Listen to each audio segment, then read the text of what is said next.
بسم الله الرحمن الرحيم الحمد لله رب العالمين والصلاة والسلام على أشرف الأنبياء والمرسلين سيدنا ونبينا محمد وعلى آله وصحبه أجمعين.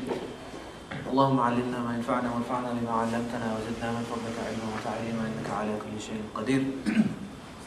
So alhamdulillah, we're continuing our lessons on Tajweed and on the recitation of the Quran. And so each week we start with some sort of recitation, some sort of encouragement as to why we study this. You know, so a hadith of the Prophet ﷺ were saying as to the value of learning this Quran and the science of Tajweed. So just a couple lines from Imam Busayri, which we covered before, but as a reminder, he says that دامت لدينا ففاقت كل معجزة من النبيين إذ جاءت ولم تدم. That the miracle, this is the miracle, like this Quran is the miracle of the Prophet ﷺ. Right? So every prophet, he used to come with a miracle. And so we know that Musa alayhi salam and his miracles, you know, that he split the sea, and among other things, and the staff turns into a snake. And we know the miracles of Isa alayhi salam, you know, that he could cure the lepers and things of that sort. And we know the miracles of all the prophets. Ibrahim alayhi salam was thrown into the fire and he didn't burn. And so Imam Busayri is saying, but the miracle of the Prophet ﷺ, he says, دَامَتْ لَدَيْنَا فَفَاقَتْ كُلُّ مُعْجِزَةٍ, that this miracle came, دَامَتْ لَدَيْنَا فَفَاقَتْ كُلُّ مُعْجِزَةٍ, all of the previous prophets' miracles vanished, they ended, they finished. مِنَ النَّبِيِّينَ إِذْ جَاءَتْ وَلَمْ تَدُمِ. But this one, when it came, it stays perpetually. And this miracle being of the Quran. And how is it preserved? Allah subhanahu wa ta'ala says, إِنَّا نَحْنُ نَزَّلْنَا الذِّكْرَ وَإِنَّا لَهُ لَحَافِظُونَ. That verily we reveal the Quran and we are the ones who protect it. And it's protected through people learning how to recite it correctly throughout the world. Millions and millions of people. And that's the preservation. So we become part of that preservation of the Quran. So inshallah, that's the goal. That we learn correctly from the chain of the Prophets, from the chain, tracing all the way back to the Prophet ﷺ, of what is authoritatively, what is the correct pronunciation of the Quran, inshallah. So that's what we intend to do here today. Continue that, inshallah. So we've covered so far a lot in the packet. We've gone through a number of chapters, and I want to start with a few things. So what we're leading up to, we've been going through the rules of Nun Sakin and Tanween. And dispersed among those lessons, we've been doing the sifat, the qualities of the letters, and the makharij, the articulation points of various letters. So if you look through the slides, we're midway through, we're almost done now with the makharij al-huruf. And so we're almost done with the rules of Nun Sakin and Tanween left, right? We did 3 out of the 4 and we have 1 more to cover. And so before we can get to that 4th one, which is what? Ikhfa. Yeah, so we did idhar, which was clarity, and we did idgham, which was assimilation or merging, and we did iqlab, which was conversion, and that leaves us only with ikhfa. But before we can get to ikhfa, we have to finish a few more things between the makharij al-huruf, the articulation points, as well as the sifat. Okay, so now last week we talked about the letters of the tip of the tongue, right? The makharij point, the makharij al-huruf, we discussed the letters that originate from the tip of the tongue. So what did we mention last week? No.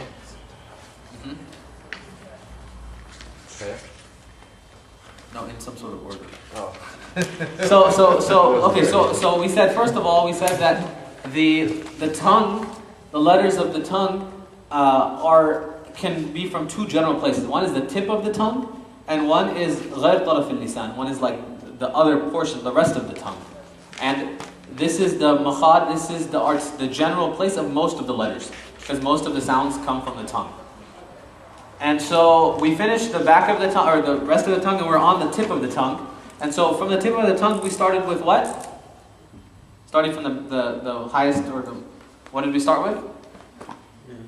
We started with noon, right? We said the tip of the tongue touching the roof of the mouth is an, right? And then we said ra, so l, okay? So we covered noon and we covered ra, and then we covered what? Or is that as far as we got? That's as far as we got. So we have now 9 letters left, okay, that we'll cover today, inshallah. And these are going to be all from the tip of the tongue. 9 letters still in the tongue, okay? Question, you look confused? No? Okay.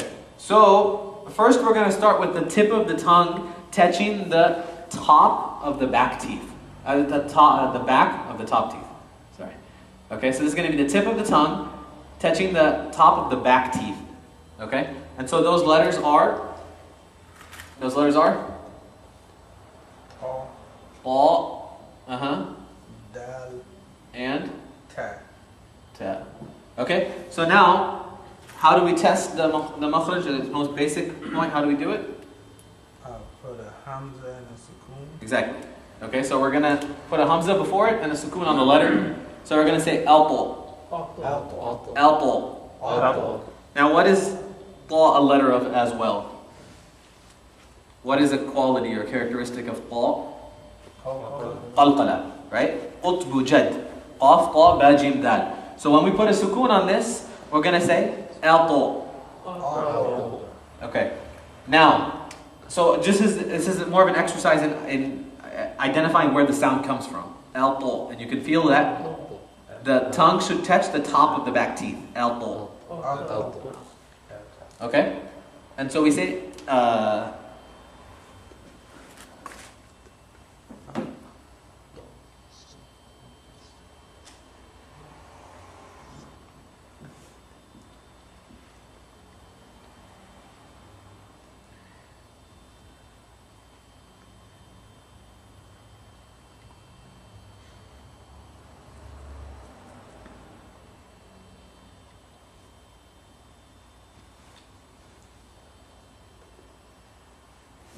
okay.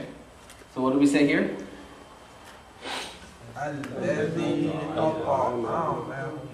Okay. Okay. So we say الذي أطعمهم. Okay. So now this law is important, and we'll get to a quality in a second that's going to make it important. So we say الذي أطعمهم. Okay. Now, notice the ta. Okay? The ta is from the same makhraj. It's going to originate from the same exact place as ta. So we say at. Okay. Now, 2 things. This is a ta. This is a ta. It's not a t. Okay? They're different. Because if you say t, you say at. It's a different sound than if you say at. Okay? So what is the quality here of ta? Hums. Right? فَحَثَّهُ شَخْصٌ سَكَتْ. Those are the letters of hums. So we say at. Okay. But we don't say at to make it into a scene. Because that if we overemphasize and exaggerate the hums, it becomes a scene. If I'm saying at, right? It sounds like an S. So it's at. Okay?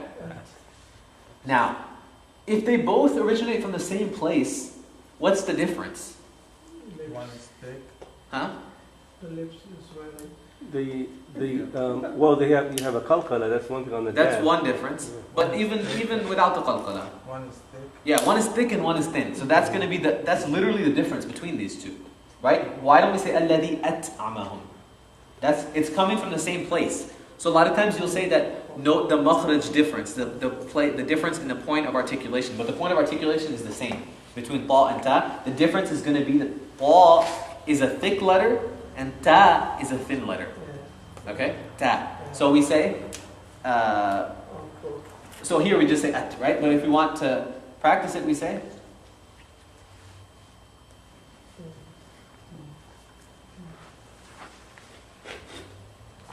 Right? So we say tabbat. Okay? So common mistakes. One is pronouncing the ta wrong in itself. So some people say tabbat, right? Like a T. It's not a T. It's a ta. It's a ta. Last week we said the difference between ra and r was different as well, right? If you say ra, you say for the word rail in English. If you use the Arabic ra, it'd be rail, right? Which would sound dumb. But just as that sounds dumb, it would sound a lot worse in Arabic if you apply the R into Arabic, okay? To the person who's listening, to the Arab who's listening. Similarly here, if we say ta, and we say tabbat, that's just, it sounds terrible. So it's tabbat. Good. And we say أطعمهم. Good. So we say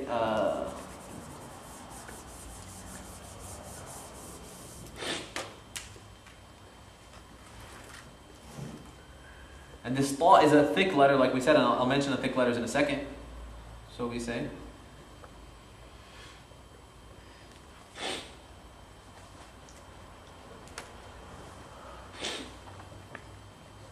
how do we say this?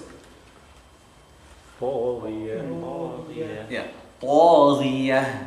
طاغية. طاغية. طاغية. So basically, you just push. Do you push your tongue on the top of your?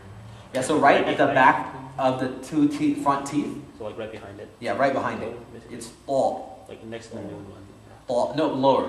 Yeah, Yeah, but, on the teeth, but you're touching the teeth. Touching the teeth. طاغية. طاغية. Yeah, and it'll sound right. Like so, this tongue is touching the top of the back teeth, the back of the top teeth. طاغية. طاغية. Okay, and we can say another example of starting with the ta. We'd say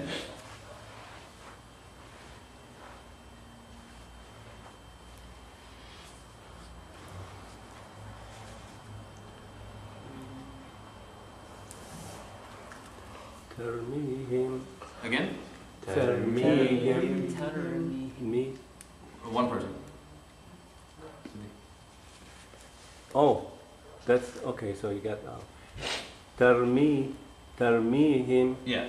Okay. So we're focusing on the ta. So, but it's not correct because we're going to have to cover the rules of ra, and the ra is going to be thick here, right? So it'll be talmihim. ترميهم. Okay. We have to do. We'll discuss that in a second. Actually, not this week, but we'll come to it.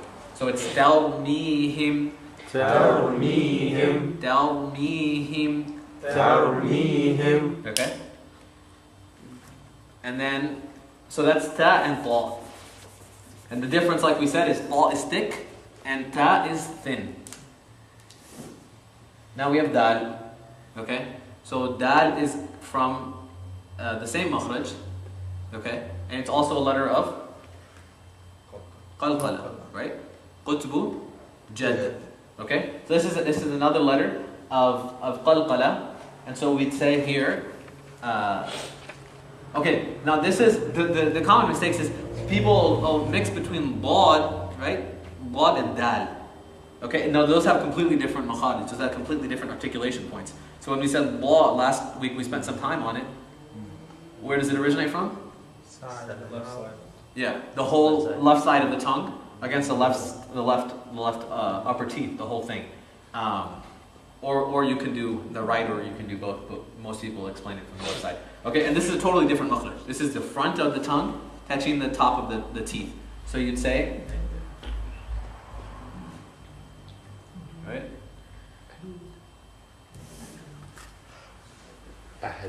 Ahad. Right? It's not da. If you say da, then it's coming between your teeth. It's a da. So make sure the tongue doesn't come through, because then it becomes a da. Right? We say dal and then dal. The difference is that the da comes between the teeth. We'll do it in a second. So ahad. And this is also not a D. It's not a D. Because if you say ahad, right? If you say it like a D, then it would be ahad. And it's not ahad. It's ahad. Right. Do. Min dunillahi. من دون الله. Yeah. So بسم الله الرحمن الرحيم الحمد لله رب العالمين والصلاة والسلام على أشرف الأنبياء والمرسلين سيدنا ونبينا محمد وعلى آله وصحبه أجمعين. اللهم علمنا ما ينفعنا وانفعنا بما علمتنا وزدنا من فضلك علما وتعليما إنك على كل شيء قدير. So alhamdulillah, we're continuing our lessons on Tajweed and on the recitation of the Quran. And so each week was the miracle. This is the miracle. Like this Quran is the miracle of the Prophet ﷺ. Right. So every prophet, he used to come with a miracle. And so we know that Musa alayhi salam and his miracles, that he split the sea, and among other things, and the staff turns into a snake. And we know the miracles of Isa alayhi salam, that he could cure the lepers and things of that sort. And we know the miracles of all the prophets. Ibrahim alayhi salam was thrown into the fire and he didn't burn. And so Imam Muslim is saying, but the miracle of the Prophet sallallahu alaihi wasallam, he says, دامت لدينا ففاقت كل معجزة, that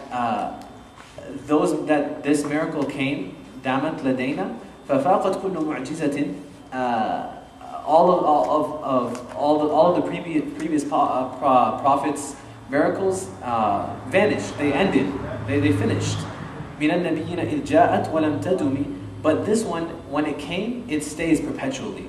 And this miracle being of the Quran. And how is it preserved? Allah subhanahu wa ta'ala says, إِنَّا نَحْنُ نَزَّلْنَا الذِّكْرَ وَإِنَّا لَهُ لَحَافِظُونَ. That verily we reveal the Quran and we are the ones who protect it. And it's protected through people learning how to recite it correctly throughout the world. Millions and millions of people. And that's the preservation. So we become part of that preservation of the Quran. So inshallah, that's the goal. Start with some sort of recitation, some sort of encouragement as to why we study this. So a hadith of the Prophet ﷺ were saying as to the value of learning this Quran and the science of Tajweed. So just a couple lines from Imam Busayri, which we covered before, but as a reminder, he says that دامت لدينا ففاقت كل معجزة من النبيين إذ جاءت ولم تدم, that